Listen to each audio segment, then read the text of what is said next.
Hey guys! I'm joking. Hey all, it's Creatively Anzy here and welcome to MelaninGamers mini game reviews. Today we are looking at Gran Turismo 7. Thank you PlayStation for sending us this game to review early. Not only is this a new Gran Turismo game, but we are celebrating 25 years of the real driving simulator. People, Gran Turismo is 25 years old. 25 years old. I feel like this game is a love letter to the extraordinary invention, the groundbreaking and astonishing phenomenal achievement of engineering that is the whip, the ride, the automobile, whatever you want to call it. The car is a feat of engineering beauty. And of course, a racing game like Gran Turismo wanted to celebrate this true sleek style. They want to celebrate it in true sleek style. We get a lovely origin story on the car, like, you know, the beginnings of the car, how it was invented and all that sort of stuff, which is really nice actually. Have you been rolling with Gran Turismo for as long as I have? That's a very long time, because Gran Turismo was my first ever racing game that I ever played back on the PlayStation 1. And just like that game was hard. It is a difficult game because we're talking about the real simulation experience. Like it's like you're driving a real car, like the handling, everything. Honestly, I thought I was destined for professional racing when I played that game. I was just like, yes, I've gotten so good at this game, I'm gonna be a racing driver. But you know what you're kind of getting with a Gran Turismo game. But they've introduced some new features for people. I think this is like for the newer fans, people maybe who've never played a racing game, people maybe who've never played a Gran Turismo game. So they sort of do like this cafe section where you go to as a feature in the game, and then you get like these menus, and so it sort of walks you through like what to kind of do and the kind of cars that there are, and it can feel a little bit repetitive, especially for someone like me who I know Gran Turismo, I know what to expect. But I did like they like do like a bit of like facts about the cars and stuff like that, and I do like a good history lesson, I'm not gonna lie to you. And I'm not saying it's like humdrum, but the way they've sort of shot it, visually it's stunning. So like you get like, you know, this kind of car, these types of cars, the way they're invented, that sort of thing, the way where they come from, and just like little tidbits of facts which I found really interesting. But as I said, it is a love letter to a car, and oh my goodness, do you get some sweet rides. But come on, they're not going to just give you access to, like, you know, the main garage where, like, all the good rides are. You got to earn your way to the top. So there are plenty of races with, like, various different skills and cars to choose from, and they will let you know what car that this race requires. And so it'll say, like, okay, no, in this particular car, you can't drive it in this race and that sort of things. And it will give you the suggested PP, which is called performance points. And that's just, like, if your car is 350 PP, like an above kind of thing. So if you have a car that's, I don't know, 275, you can still race it in that you can still like participate in that race, but it's going to be very difficult because obviously it's going to have cars that are 350 pp and higher. And so I discovered that. I wasn't really paying attention. So sometimes actually, even if you're an old head, like you're an OG Gran Turismo person, you're like, yeah, I'll just race in this thing. These cars just went right past me. I was like, what the hell is happening here? And I was like, oh yeah, I used that car for this race, and I just got like outclassed so badly. And I was leading the race for so long, and one car just was like, but I'm literally giving it everything it's got. Then I saw, I was like, oh, the performance points was lower. So really pay attention to some of those things, or you're just gonna rage. But yeah, so it will tell you that, like, suggested. So it's a suggested thing. So even if your car's a bit, and you might be able to win, because I was first for a long time. I want to let the record state. But I didn't win, obviously. I came third with a car that was not that terrible. So you can do some of these races with a car that's not, if you don't want to invest just yet, if you're saving up your money to invest in something really good. So it is suggested, but you know, I say just get a car that's okay-ish, and then, you know, try to work your way up. But after the first few races, you do get access to the world circuit, where you must prove yourself in a series of races. But the world circuit is you know, what it says on the tin kind of thing, where it's not just like one race like the others. It's a few races to decide who the overall winner is. So I think maybe having an average of maybe being third, being first, you know, you'll probably get to first. It's like, you know, and there are different sort of locations that you can choose from.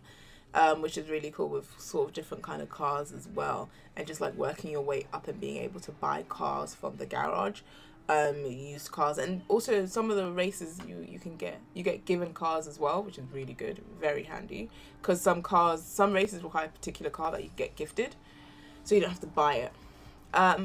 It's not easy. Gran Turismo was never an easy game. I would say, oh, this was an easy racing game.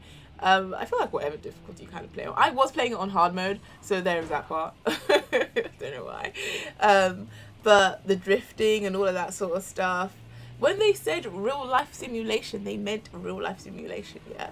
You can't just drive your car into space and stuff like that. But that's what I like about this as well. It's just like, can I try these tricks on my actual car in real life? No, I won't, but you know, it's possible. And speaking of real life, the immersion, obviously when we're talking about games like this, immersion is a really big thing. You want to feel like you are driving this car. We're going to talk about like the next gen performances. Of course, as I said, I've been playing Gran Turismo back on the PlayStation 1. Obviously at the time that was the height of graphics, like, oh my god, there's like 3 pixels on the screen, but this is amazing. But this looks like phenomenal. Like the graphics, the fork is like, oh my days, you will look every kind of blade of grass that you run across, because you hit the barrier again. Yes, I did that a few times. You'll see that blade of grass. It's amazing that the graphics and detail, the attention to detail is so cool. And the fact, I'm a fan of fast cars and I like looking at them, so being able to see this in like 4K, I actually wanted to play on the TV, because I was just like, I want to see it like big, because it's just amazing.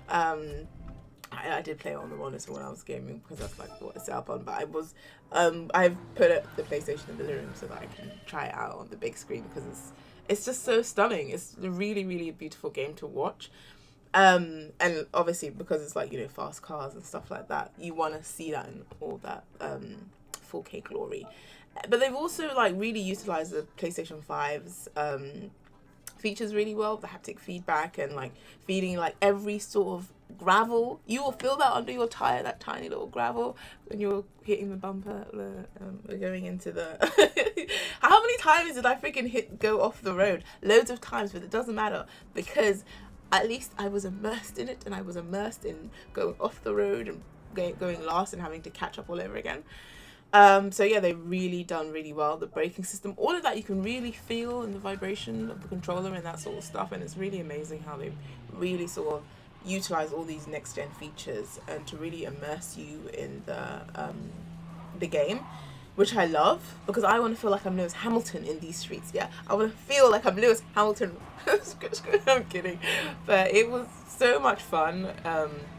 And Gran Turismo for me, there's a lot of nostalgia there in terms of, I guess, you know, because it was 25 years of them having this game, but there was like so many new features, as I've just mentioned, and they've added the way they really walk you through the game in terms of if you're a newbie or if you need a refresher. It's been a while you've played a Gran Turismo game, so you won't feel like, what's happening here? Like it's very much there, you know, you get guided through it in terms of like the cafe and then the menus, and there's this little person that like sort of pops up and tells you, like walks you through everything. While still being true to like the OG fans who really enjoyed this game for years and years and years. And I knew I was enjoying myself, or I knew it was a good game when I started raging, because I was like, oh my days, I can't do this. I was like capturing content, like I stopped capturing content. I was like, you know what, I need to win this race. I should have captured one of those races, because I was like, what the hell. But it was just like, yeah, I love this feeling of just like, I really want to win. And I felt myself do the gamer lead. I was just like, okay, I've got to focus now on, you know, this is just about the race now. Screw the review. I want to win this race. So I knew, I was like, yeah, I'm enjoying this game and I really like it. I thought I would anyway, but I'm glad that, you know, that sort of feeling was true. There's also a musical section of the game, an ode to music. I actually thought, because I hadn't finished downloading it, and I thought this was only like a mini game as you waited to actually install the full game, where you race to a soundtrack, then there's different soundtracks. Before the game actually fully downloads, there's only 3 that you can do. But when the game finishes downloading, there's actually loads, and I discovered that when I clicked in it afterwards. I was curious about this like musical racing section. I was like, oh, I thought it was just a a section for when you're just installing the game and you're waiting around and you're like really excited to play. But it's actually a full section, a full part of the game, so that there is that feature in terms of different music that you can race to. Classical music, all sorts of music are in there, and I really hope that they add different like music as well, like whilst they improve the roster. I don't know, they did say there's more coming, but I would really love to race to some trap music. I'm kidding, but I would really like to race as like some contemporary music. I know there's an issue of like licensing and stuff like that, but I'm really excited for that section that is going to get updated in terms of different music to race to, because something that I do love about racing games is like racing to different kinds of music. It's like a vibe. That's what I really enjoyed about racing games. That's what I really enjoy about racing games now. It's just like music, good music, just doing a race. I love driving, like in real life. And music is a really huge part of that experience for me. And I'm just like, especially if I've got like a really long drive ahead of me, and it's just like there's 70 miles and I'm on the motorway and something, and if the music is banging, like you don't feel those miles, you're just like, yeah, you're sort of dancing in the car and stuff like that. So music and driving is a huge part, so I really like that they added this feature, and I'm really looking forward to sort of like when they update it in terms of different music that they can possibly add. Obviously licensing provided, but I'm excited. So Gran Turismo is out. It is out now. It was released on the 4th of March. So please go and check it out. It's a wonderful game. Visually stunning, and you just have a really good time just vibing out as well. Thank you for watching. Please let me know your thoughts on this game in the comments below. And be sure to follow MG for more game reviews. Please be sure to like and comment and subscribe if you like this video. Check out our site at MelaninGamers.com and check out our socials on Twitter and Insta. See you all later.